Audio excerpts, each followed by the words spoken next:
Hampir 90% kerusakan pangan itu disebabkan oleh mikroorganisme loh. Nah, sehingga kontrol mikroba sangat penting untuk menjaga keamanan pangan kita sehari-hari. Faktanya, tanpa pengendalian mikroorganisme yang tepat, bahkan tempe yang setiap hari kita makan dapat gagal total hanya karena satu jenis mikroba kontaminan. Bahkan di rumah sakit, lebih dari 30% infeksi terjadi akibat mikroba yang tidak terkendali di lingkungan dan alat medis, sehingga kontrol mikroba menjadi sangat krusial. Yang lebih menarik lagi, metode pengendalian mikroba yang kita pakai sekarang itu sebenarnya sudah berkembang dari penelitian puluhan tahun lalu loh, yaitu tentang bagaimana cara mikroba bertahan hidup. Saya Jevina Rizvianika. Saya Nur Halimah Dara Mutiara. Saya Aulia Endah Raini. Dan saya Chelsea Beladona. Kami kelompok 6 dari Rombel K1A Akan menjelaskan tentang pengendalian dan kontrol pertumbuhan mikroorganisme. Pengendalian mikroorganisme merupakan upaya untuk memanfaatkan mikroba yang menguntungkan sekaligus menekan pertumbuhan mikroorganisme yang dapat merugikan. Contohnya dalam kehidupan sehari-hari, pengendalian mikroba dilakukan untuk menjaga kebersihan, untuk mencegah kontaminasi, dan untuk memastikan keamanan pangan.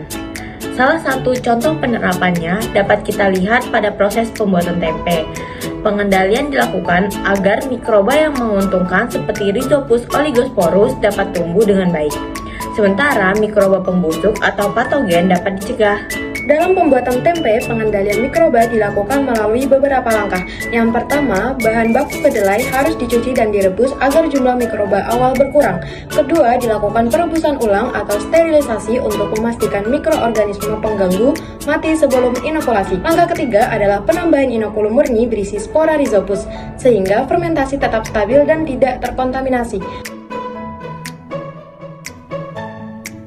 Keempat, lingkungan fermentasi harus terkontrol, terutama suhu 30-37 derajat Celcius, kelembapan, dan aerasinya.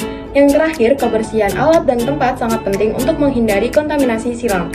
Nah, dengan pengendalian yang baik, tempe yang dihasilkan akan memiliki tekstur padat, aroma khas, serta aman untuk dikonsumsi.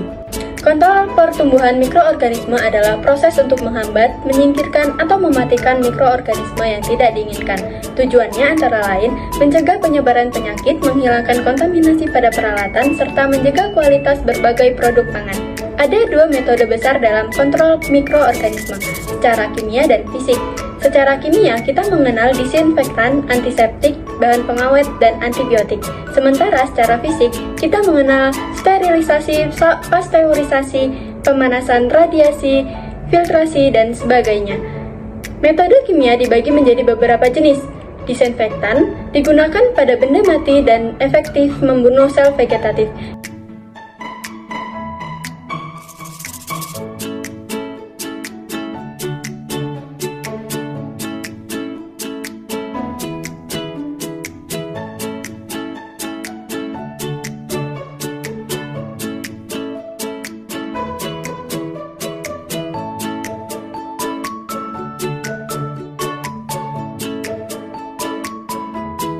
Yang kedua, antiseptik digunakan pada jaringan hidup seperti kulit.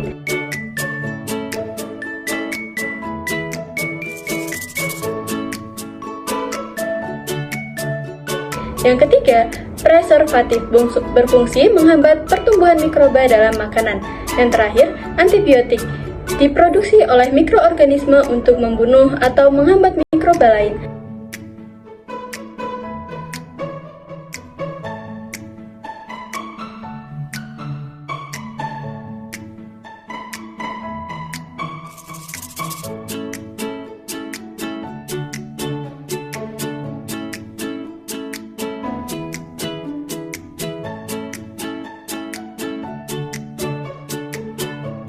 Agen kimia bekerja melalui beberapa mekanisme, seperti merusak membran sel, mendenaturasi protein, mengoksidasi komponen sel, menghambat kerja enzim, hingga menggumpalkan protoplasma.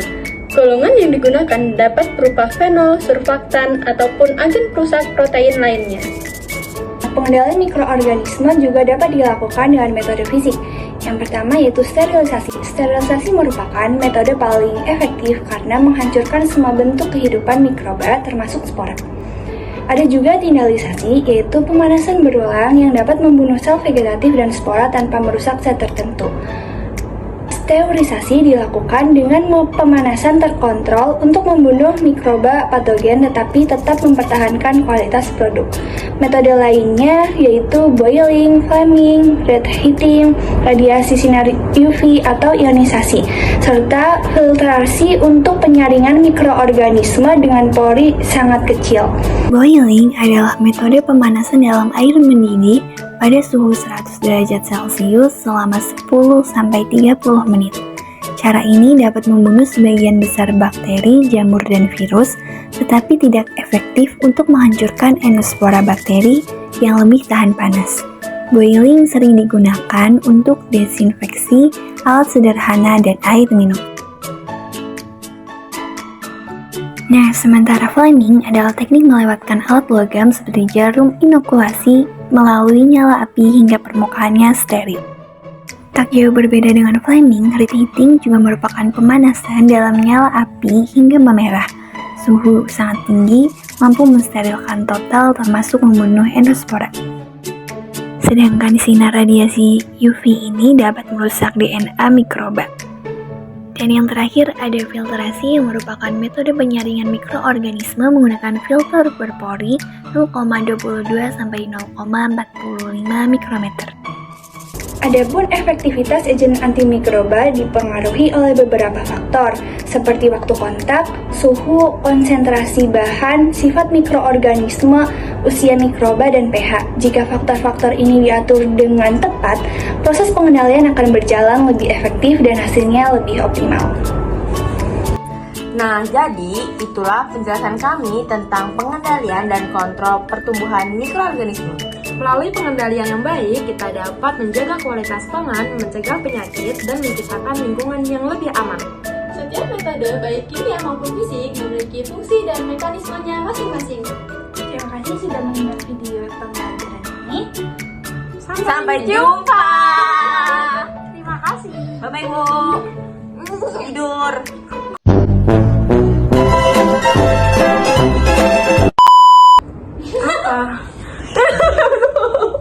Kontrol pertumbuhan, Pengendalian. Kok ada Sama.